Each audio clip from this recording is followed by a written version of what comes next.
Oke, setelah paham pola pikirnya, sekarang kita masuk ke cara praktis.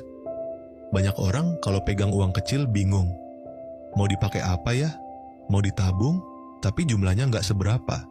Mau dipakai, kok rasanya langsung habis? Nah, solusinya adalah bikin aturan jelas untuk uangmu, sekecil apapun itu. Salah satu cara paling gampang adalah metode amplop. Caranya gini, setiap kali kita pegang uang, langsung pisahkan sesuai kebutuhan.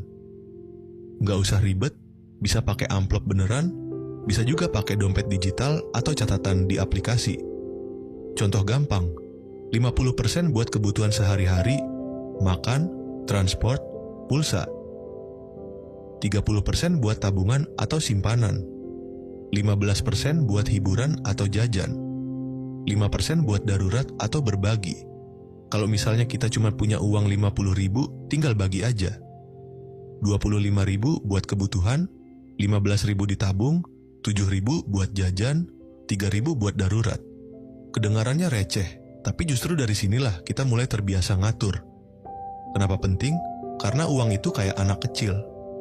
Kalau nggak kita kasih aturan, dia lari kemana-mana. Tapi kalau kita arahkan, walaupun kecil, dia bisa punya tujuan. Orang kaya nggak nunggu sisa uang buat ditabung. Mereka selalu sisihin duluan. Nah, itu kebiasaan yang harus kita tiru. Sekarang bagian paling seru, gimana caranya uang kecil yang kita simpan bisa tumbuh? Ingat ya, nyimpen uang doang itu nggak cukup. Kalau cuma ditaruh di dompet, lama-lama habis. Kalau cuma di bank tanpa tujuan, nilainya kalah sama inflasi. Rahasia orang kaya adalah mereka bikin uang kerja buat mereka. Artinya, uang kecil yang dikumpulin tadi jangan cuma nganggur. Misalnya, kumpulin 10.000 per hari, setahun jadi 3,6 juta. Uang segini bisa mulai dicoba buat beli reksadana pasar uang atau nabung emas digital. Kalau ada skill, uang kecil bisa dipakai buat modal usaha kecil-kecilan. Misalnya, 200.000 buat stok jualan online, atau bahan buat jualan makanan ringan. Dari situ, uang bisa berputar.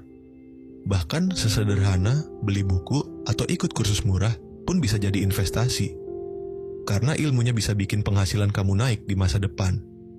Prinsipnya, anggap uang kecil itu bibit. Kalau ditanam, dia tumbuh. Kalau dibuang, ya hilang. Orang kaya selalu mikir jangka panjang. Mereka rela nggak jajan sekarang asal uangnya bisa jadi mesin yang muter terus di kemudian hari. Dan yang paling penting,